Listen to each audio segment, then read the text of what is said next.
হচ্ছে ধর্মস্থলা। আমরা যে হোটেলে আছি 3 তলায়, ওখান থেকে আমি ফটো তুলেছি। হ্যাঁ, ওই সূর্য উঠছে ওই পাহাড়ের কাছ থেকে, খুবই সুন্দর। চারিদিকে গাছপালা, পাখির আওয়াজ, গাড়িরও আওয়াজ, লোকেরও আওয়াজ। হ্যাঁ, কিন্তু বাইরে গেলে খুব সুন্দর, খুবই সুন্দর, দেখার মতো।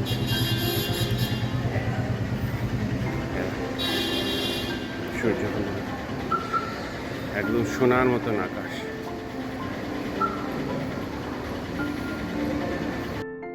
নমস্কার, আমার এই নতুন চ্যানেলের দ্বিতীয় ব্লগে সবাইকে জানাই স্বাগত। আমরা আগের ব্লগে বলেছিলাম এখান থেকে আমরা যাব উড়ুপি। ধর্মস্থলাতে একদিনের জন্য ছিলাম, কারণ দীপকেরও একটু বিশ্রাম নেওয়ার দরকার ছিল। 8 ঘন্টা জার্নির পরে সবাই ক্লান্ত হয়ে যায়, তাছাড়া ওকেই পুরো ট্রিপে গাড়িটা চালাতে হবে। তাছাড়া ধর্মস্থলাতে বেশি কিছু দেখারও নেই, বেশি দিনের জন্য থেকে সময় নষ্ট করে কোনো লাভ হয় না।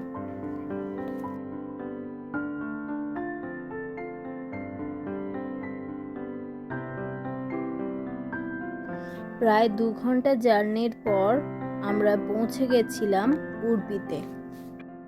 হোটেলে গিয়ে বিশ্রাম নিয়ে বিকেলবেলা মন্দির দর্শনের জন্য চলে গেছি। জানো, এই মন্দিরটা 700 বছরের বেশি পুরানো। উড়ুপি কৃষ্ণ মন্দির একটি প্রাচীন ও বিখ্যাত মন্দির। এটি কর্ণাটকের উড়ুপি শহরে অবস্থিত।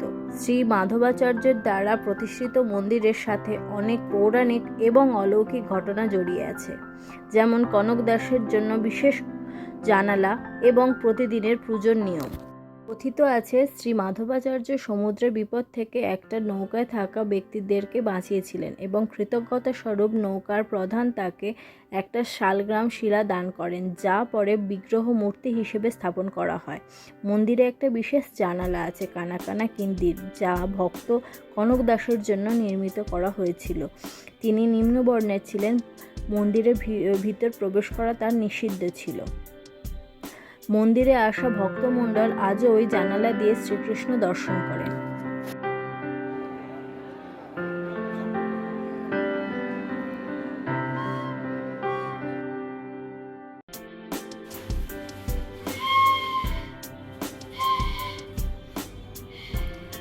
সকাল 7টা কিছু হয়েছে, উঠে সব খেলাধুলা করছে, বাঁশি বাজাচ্ছে। আমরা একটু পরে যাব বিচ। হ্যাঁ শোনা, বিচে যাব ঘুরতে, খেলতে।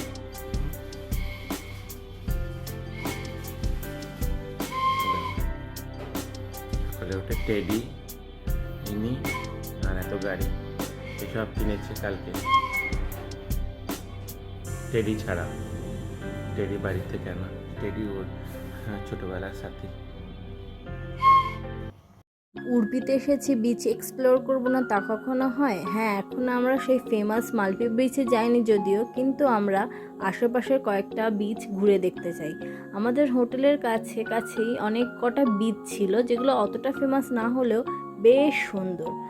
মাত্র 10-15 মিনিটের ড্রাইভের পর চলে এসেছে একটা অপূর্ব সুন্দর নিরিবিলি বিচে। নীল আকাশ আর নিচে হচ্ছে আরবিয়ান সি। চোখটা যেন জুড়িয়ে গেল, সাথে মনটাও। এটা কিন্তু মিষ্টির প্রথম সমুদ্র দেখা, এর আগে কখনো সমুদ্রে যাইনি আমরা ওকে নিয়ে। সমুদ্রের উথাল পাথাল ঢেউয়ের আওয়াজ ওকে কিন্তু ভয় পাইয়ে দিয়েছিল। আমরা ওকে চেষ্টা করছিলাম একটু জলেতে নামানোর জন্য, কিন্তু ও কিছুতেই কমফোর্টেবল ফিল করছিল না, তাই আর ওকে জোর করিনি। ও এখানে ক্যাসেল বানাতে ব্যস্ত। তা বানাক, ভালোই একটা নতুন অভিজ্ঞতা শুরু।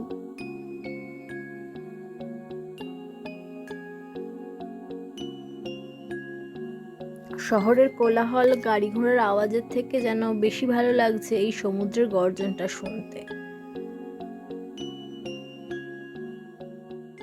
যেন দুঃখ করার জন্য অনেক কারণ আছে, আর খুশি হওয়ার কারণ কিন্তু এই ছোট ছোট মুহূর্ত থেকেই আসে। তাই আমি ঠিক করেছি এইভাবেই খুশি থাকার। যা পাইনি তার জন্য মুখ ভার করে থাকার চেয়ে যা পেয়েছি তাই নিয়েই বাঁচি, তাতেই আমরা ভালো থাকবো।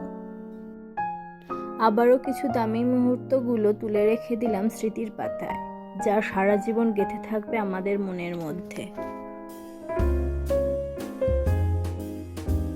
চলো তাহলে ব্লগটা এখানেই শেষ করছি। ভিডিওটা যদি ভালো লেগে থাকে তাহলে একটা লাইক করে চ্যানেলটাকে সাবস্ক্রাইব করে পাশে থেকো। তাহলে দেখা হচ্ছে নতুন ব্লগে অন্য গল্প নিয়ে। ততক্ষণের জন্য বাই বাই, ভালো থেকো।